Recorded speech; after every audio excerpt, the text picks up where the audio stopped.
Well, today we are having a cleanup session in the greenhouse, and we're actually doing it, well, because it needs it, but then we're gonna do a greenhouse tour video, so. Yes.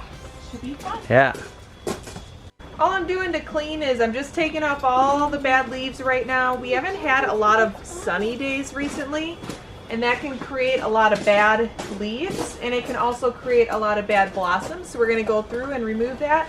It kind of keeps the bad bug count down, so and it just makes everything look prettier. Yep. So.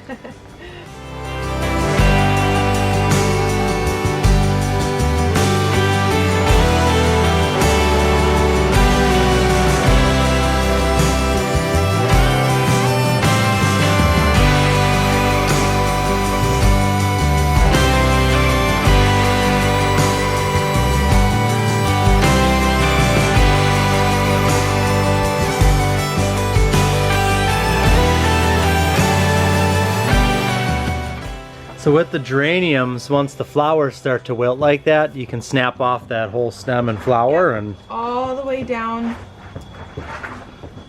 by the actual plant. You just snap it off right there. And I just take off all the dead leaves. And our geraniums love fertilizer, so we do a bloom booster, water soluble through the water, and that keeps them blossoming.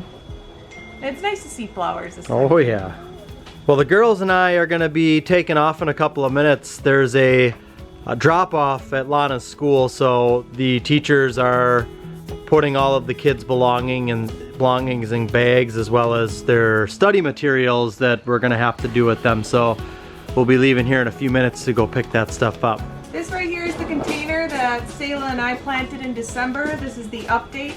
This container got a lot of thrift, which actually stops a lot of plants from growing. So we got rid of all of that, and we actually had to replace these two coleus. They're the same that we started with, but the other ones literally got taken over by thrift so bad. And portulaca is actually a thrift magnet. We've talked about thrift in the past in other videos. But what I'm going to do with the purslane right here, which is also portulaca, we're going to go ahead and trim it back. And I'm actually going to trim it back quite a bit, so don't get scared. But it's such a fast, vigorous grower, and it will catch up with everything else, but it grows faster than everything else. So I'm just picking it up like a ponytail and doing a bad, uneven cut. But it's good for it. Mommy, can you put them on the floor so I can pick them up?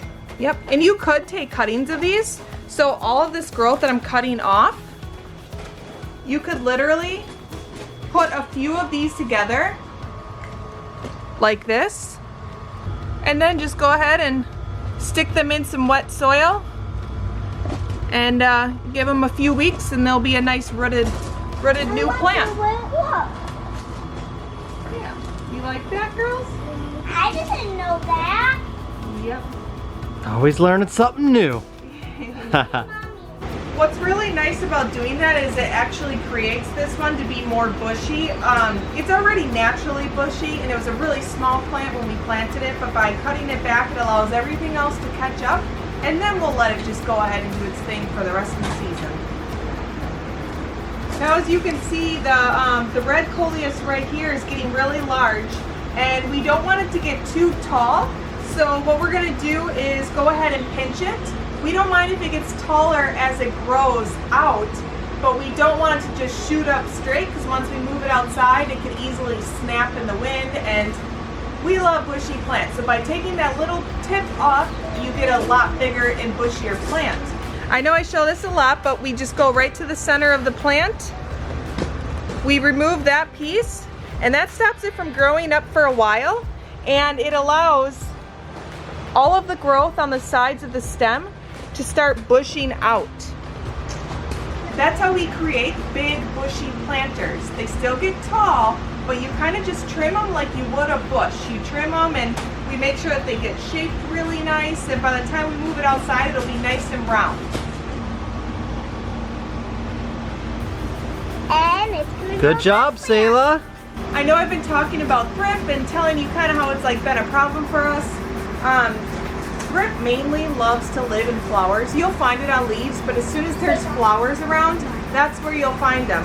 And you sometimes don't see them by looking in there. So what I do is I go ahead and I give it a nice hot breath inside.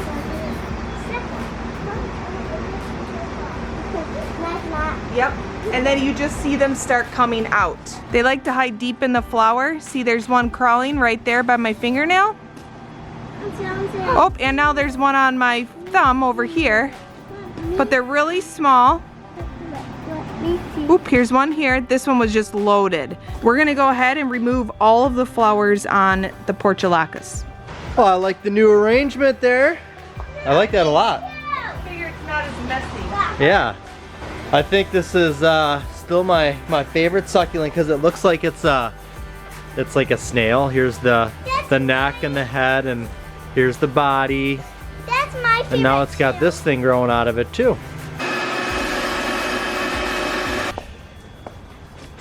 The jungle kitty. Fuzzy, the jungle kitty. Cheers to a little coffee break. I'm behind the basil plant. Cheers. I'm getting a lot of cleaning done and I'm almost done. I just have this table and those shelves left to do. Take a little break and back to some little questions and stuff on Instagram. Feel free to follow at Casey Lynn Lawrence on Instagram. Our first Pro Cut sunflower is looking really nice. It came into blossom. These were just the trial ones that we did early on for trial seeds, but we still wanted them to grow and be able to enjoy them this time of year, because this time of year usually we don't have anything in blossom except for a couple little plants. We've also got all of our zinnias over here. Oh, they're gorgeous. I got everything clean